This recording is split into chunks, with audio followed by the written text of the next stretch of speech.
Get എന്ന causative വേർബിൻ്റെ ഉപയോഗങ്ങൾ നമ്മൾ പഠിച്ചിട്ടുണ്ട്. ഇന്ന് നമ്മൾ പഠിക്കാൻ പോകുന്നത് ഗെറ്റ് എന്ന കോസറ്റീവ് വേർബിനെ കുറിച്ച് തന്നെയാണ്. അത് രണ്ട് ഡിഫറെൻറ്റ് സ്ട്രക്ചേഴ്സ്, രണ്ട് സ്പെഷ്യൽ സ്ട്രക്ചേഴ്സ്, നമുക്ക് എപ്പോഴും ആവശ്യം വരുന്ന രണ്ട് സ്ട്രക്ചേഴ്സാണ് നമ്മളിന്ന് പഠിക്കുന്നത്.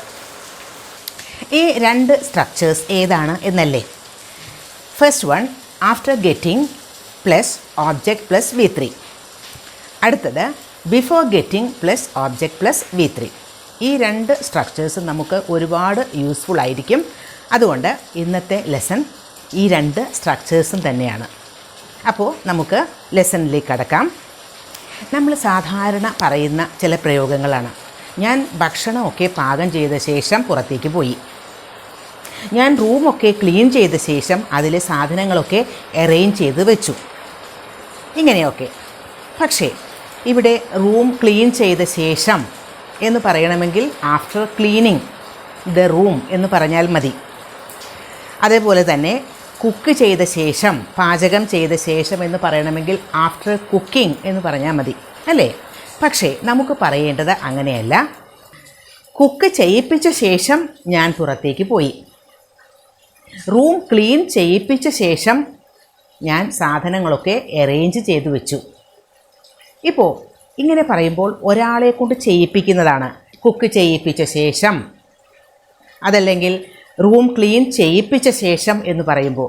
അപ്പോൾ അതാണ്, അങ്ങനെ പറയുമ്പോഴാണ് നമുക്ക് ഈ ഗെറ്റ് എന്ന കോസറ്റീവ് വേർബിൻ്റെ ഉപയോഗം വരുന്നത്.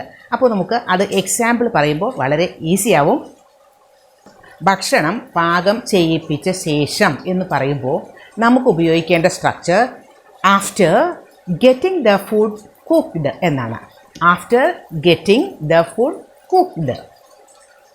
ആഫ്റ്റർ ഗെറ്റിംഗ് കഴിഞ്ഞിട്ട് എന്താണ് ഓബ്ജക്റ്റ്? ഫുഡ് എന്നതാണ് ഇവിടെ ഓബ്ജക്റ്റ്, അത് ഉപയോഗിക്കുക. പിന്നെ കുക്ക് എന്ന വേർബിൻ്റെ V3 form, past participle form ഉപയോഗിക്കുക. ഡ്രസ്സുകളൊക്കെ വാഷ് ചെയ്യിപ്പിച്ച ശേഷം എന്നാണെങ്കിൽ അവിടെ ഡ്രസ് എന്നതാണ് ഓബ്ജക്റ്റ്, വാഷ് എന്നതാണ് വേർബ്. നമ്മൾ പറയേണ്ടത് after getting the dress washed. Dress wash ചെയ്യിപ്പിച്ച ശേഷം എന്നായി. After getting the dress washed. Vegetables ഒക്കെ കട്ട് ചെയ്യിപ്പിച്ച ശേഷം. ഞാൻ പാചകം ചെയ്തു എന്നൊക്കെ പറയുമ്പോൾ നമുക്ക് എന്താ പറയേണ്ട? വെജിറ്റബിൾസ് കട്ട് ചെയ്യിപ്പിച്ച ശേഷം എന്നല്ലേ വേണ്ടത്? അപ്പോൾ after getting the vegetables cut. Cut എന്നത് ഒരു വേർബിൻ്റെ ഫസ്റ്റ് ഫോമും സെക്കൻഡ് ഫോമും തേർഡ് ഫോമും ഒക്കെ കട്ട് എന്ന് തന്നെയാണ്. അപ്പോൾ after getting the vegetables cut എന്ന് പറയുമ്പോൾ വെജിറ്റബിൾസ് കട്ട് ചെയ്യിപ്പിച്ച ശേഷം. പിന്നീട് നമുക്ക് ഏതാ സെൻറ്റൻസ് നമുക്ക് പറയേണ്ടത് അത് പറയാം. കൂടുതൽ എക്സാമ്പിൾ സെൻറ്റൻസസ് നോക്കാം. വർക്ക് ചെയ്യിപ്പിച്ച ശേഷം ഞാൻ റെസ്റ്റ് എടുത്തു. അപ്പോൾ എന്താണ് പറയേണ്ടത്? വർക്ക് ചെയ്യിപ്പിച്ച ശേഷം. After getting the work done. Do എന്ന വേർബിൻ്റെ V3 ഫോമാണത്. After getting the work done I took rest. ഞാൻ റെസ്റ്റ് എടുത്തു. അപ്പോൾ ഐ ടുക്ക് റെസ്റ്റ് എന്നത് സെക്കൻഡ് സെൻറ്റൻസ് ആണ്. അത് നമുക്ക് അവിടെ ഒരു പാസ്റ്റ് ടെൻസ് ആണ് ഉപയോഗിച്ചത്, റെസ്റ്റ് എടുത്തു. ഇനി ഞാൻ റെസ്റ്റ് എടുക്കും എന്നാണെങ്കിൽ ഐ വിൽ ടേക്ക് റെസ്റ്റ് എന്നാക്കാം. അതല്ലെങ്കിൽ ഞാൻ റെസ്റ്റ് എടുക്കാറുണ്ട് എന്നാണെങ്കിൽ ഐ ടേക്ക് റെസ്റ്റ് എന്ന് പറയാം. അപ്പോൾ അത് കഴിഞ്ഞിട്ട് സെക്കൻഡ് സെൻറ്റൻസ് ആയിട്ട് ഉപയോഗിക്കുന്നത് നമുക്ക് ഏത് ടെൻസ് വേണമെങ്കിലും ഉപയോഗിക്കാം. പ്രസൻറ്റ് ടെൻസോ പാസ്റ്റ് ടെൻസോ ഫ്യൂച്ചർ ടെൻസോ ഒക്കെ ഉപയോഗിക്കാം. After getting my hair cut, I went to attend the wedding of my friend. മുടി മുറിപ്പിച്ച ശേഷം ഞാൻ എൻ്റെ ഫ്രണ്ടിൻ്റെ വെഡ്ഡിങ് അറ്റൻഡ് ചെയ്യാൻ പോയി. After getting the hair cut. ഇനി വേറൊരു സെൻറ്റൻസ്. അവളുടെ ബ്ലൗസ് സ്റ്റിച്ച് ചെയ്യിപ്പിച്ച ശേഷം ഞാൻ അവൾക്ക് കൊടുത്തു. അവളുടെ ബ്ലൗസ് സ്റ്റിച്ച് ചെയ്യിപ്പിച്ച ശേഷം. അപ്പോൾ അതെങ്ങനെ പറയും? After getting the blouse stitched I gave it to her. ഞാൻ അത് അവൾക്ക് കൊടുത്തു. ഇവിടെ നോക്കൂ, ഈ ഗെറ്റിങ്ങിൻ്റെ ഒരു ഉപയോഗം ചെയ്യിപ്പിച്ച ശേഷം എന്ന മീനിങ് ആണ് അവിടെ വരുന്നത്. ഇനി ബ്ലൗസ് സ്റ്റിച്ച് ചെയ്ത ശേഷം എന്നാണെങ്കിൽ ആഫ്റ്റർ സ്റ്റിച്ചിങ് ദ ബ്ലൗസ് എന്ന് പറഞ്ഞാൽ മതി. പക്ഷേ ഗെറ്റിങ്ങിൻ്റെ ഉപയോഗം വരുമ്പോൾ സെൻറ്റൻസിൻ്റെ മീനിങ് ആകെ മാറും. After getting the blouse stitched I gave it to her. അപ്പോൾ ഒരു കാര്യം ചെയ്യിപ്പിച്ച ശേഷം വേറൊരു കാര്യം ചെയ്തു, അല്ലെങ്കിൽ ചെയ്യാറുണ്ട്, അല്ലെങ്കിൽ ചെയ്യും എന്നൊക്കെ പറയുമ്പോൾ നമുക്ക് ഈ ആഫ്റ്റർ ഗെറ്റിംഗ് എന്ന ഒരു സ്ട്രക്ചർ ഉപയോഗിക്കാം. ഒരുപാട് യൂസ്ഫുള്ളാണ് ഈ ഒരു സ്ട്രക്ചർ. നമുക്ക് ഇംഗ്ലീഷ് സംസാരിക്കുമ്പോഴൊക്കെ ഇത് പറഞ്ഞ് ശീലിക്കുക. അപ്പോൾ വളരെ ഈസി ആയിട്ട് നമുക്ക് ഓരോ കോണ്ടെക്സ്റ്റ് വരുമ്പോൾ അത് ഉപയോഗിക്കാൻ പറ്റും. ഇനി അടുത്ത സ്ട്രക്ചർ നമുക്ക് പഠിക്കാനുള്ളത് before getting plus object plus V3 ആണ്. ആഫ്റ്റർ ഗെറ്റിംഗ് എന്നുള്ള ആ ഒരു സ്ട്രക്ചർ പഠിച്ചതുകൊണ്ട് തന്നെ ഇത് വളരെ ഈസി ആവും. Before getting plus object plus V3 ഈ ഒരു സ്ട്രക്ചർ ഉപയോഗിക്കുമ്പോൾ ഒരു കാര്യം ചെയ്യിപ്പിക്കുന്നതിന് മുൻപ് എന്നുള്ള മീനിങ് ആണ് കിട്ടുന്നത്. ആഫ്റ്റർ ഗെറ്റിംഗ് ആകുമ്പോൾ ഒരു കാര്യം ചെയ്യിപ്പിച്ചതിന് ശേഷം എന്നല്ലേ, പക്ഷേ ഇവിടെ അത് ഒരു കാര്യം ചെയ്യിപ്പിക്കുന്നതിന് മുൻപ് എന്നായി മാറുന്നു. അത്രേ വ്യത്യാസമുള്ളൂ. Before getting plus object plus V3 ആണ് ഉപയോഗിക്കേണ്ടത്. ഒരു ഗിഫ്റ്റ് വാങ്ങുന്നതിന് മുൻപ് എന്നാണ് പറയേണ്ടതെങ്കിൽ ബിഫോർ ബൈയിങ് ദ ഗിഫ്റ്റ് അല്ലെങ്കിൽ ബിഫോർ പർച്ചേസിങ് ദ ഗിഫ്റ്റ് എന്ന് പറയാം. പക്ഷേ ഒരു ഗിഫ്റ്റ് വാങ്ങിപ്പിക്കുന്നതിന് മുൻപ് വേറൊരാളെ കൊണ്ട് ചെയ്യിപ്പിക്കുന്നതാണ്. അപ്പോൾ ആ ഒരു ഗിഫ്റ്റ് വാങ്ങിപ്പിക്കുന്നതിന് മുൻപ് എന്നാണ് പറയേണ്ടതെങ്കിൽ before getting the gift purchased എന്നാണ് പറയേണ്ടത്. Before getting the gift purchased. Dress wash ചെയ്യുന്നതിന് മുൻപ് എന്നാണെങ്കിൽ ബിഫോർ വാഷിംഗ് ദ ഡ്രസ്സ് എന്നല്ലേ.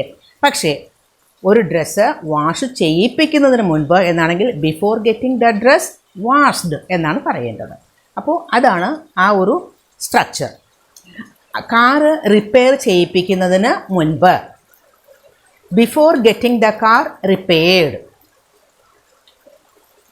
അപ്പോൾ നമുക്കിനി കൂടുതൽ എക്സാമ്പിൾ സെൻറ്റൻസസ് നോക്കാം.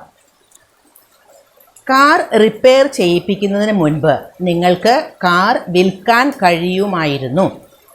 ഈ സെൻറ്റൻസ് ആണ് നമുക്ക് ഗെറ്റ് എന്ന പോസിറ്റീവ് വേർബ് ഉപയോഗിച്ചുകൊണ്ട് പറയേണ്ടത്. Before getting the car repaired you could have sold it. നിങ്ങൾക്കത് വിൽക്കാൻ കഴിയുമായിരുന്നു. Before getting the car repaired. Before repairing the car എന്ന് പറഞ്ഞാൽ കാറ് റിപ്പയർ ചെയ്യുന്നതിന് മുൻപ് എന്നല്ലേ. പക്ഷേ before getting the car repaired എന്ന് പറയുമ്പോൾ കാർ റിപ്പയർ ചെയ്യിപ്പിക്കുന്നതിന് മുൻപ് നിങ്ങൾക്കത് വിൽക്കാൻ കഴിയുമായിരുന്നു എന്ന മീനിങ് കിട്ടി. ബിരിയാണി പ്രിപ്പയർ ചെയ്യിപ്പിക്കുന്നതിന് മുൻപ് നിങ്ങൾ അവളോട് സംസാരിക്കണമായിരുന്നു. ബിരിയാണി പ്രിപ്പയർ ചെയ്യിപ്പിക്കുന്നതിന് മുൻപ്. അപ്പോൾ before getting the biryani prepared you should have talk to her. നിങ്ങൾ അവളോട് സംസാരിക്കണമായിരുന്നു. ഗിഫ്റ്റ് റാപ്പ് ചെയ്യിപ്പിക്കുന്നതിന് മുൻപ് നിങ്ങൾ എന്നോട് ചോദിക്കണമായിരുന്നു. Before getting the gift wrapped you should have asked me. നിങ്ങൾ എന്നോട് ചോദിക്കണമായിരുന്നു. Before getting the gift wrapped. Wrap ചെയ്യുക എന്നാൽ കവർ ചെയ്യുക. ഗിഫ്റ്റ് റാപ്പ് ചെയ്യുന്നതിന് മുൻപ് നിങ്ങൾ എന്നോട് ചോദിക്കണമായിരുന്നു. അപ്പോൾ after getting plus object plus V3, before getting plus object plus V3 രണ്ട് സ്ട്രക്ചേഴ്സ് മനസ്സിലാക്കിയില്ലേ? അത് കൃത്യമായിട്ട് മനസ്സിലായോ എന്നും അറിയണമല്ലോ. അതുകൊണ്ട് തന്നെ രണ്ട് സെൻറ്റൻസസ് മലയാളത്തിൽ ഞാൻ പറയാം. അതിൻ്റെ ഇംഗ്ലീഷ് ട്രാൻസ്ലേഷൻ എന്താണ് എന്ന് എഴുതണം. ഫസ്റ്റ് വൺ, എൻ്റെ റൂം ക്ലീൻ ചെയ്യിപ്പിച്ച ശേഷം ഞാൻ അവൾക്ക് പൈസ കൊടുത്തു. എൻ്റെ റൂം ക്ലീൻ ചെയ്യിപ്പിച്ച ശേഷം ഞാൻ അവൾക്ക് പൈസ കൊടുത്തു. അടുത്ത സെൻറ്റൻസ്, എൻ്റെ ഡ്രസ് വാഷ് ചെയ്യിപ്പിക്കുന്നതിന് മുൻപ് ഞാൻ അവളോട് സംസാരിച്ചു. എൻ്റെ ഡ്രസ് വാഷ് ചെയ്യിപ്പിക്കുന്നതിന് മുൻപ് ഞാൻ അവളോട് സംസാരിച്ചു. അപ്പോൾ ഈ രണ്ട് സ്ട്രക്ചേഴ്സും ഉപയോഗിച്ച് ഇതിൻ്റെ ഒരു ഇംഗ്ലീഷ് ട്രാൻസ്ലേഷൻ എഴുതുക.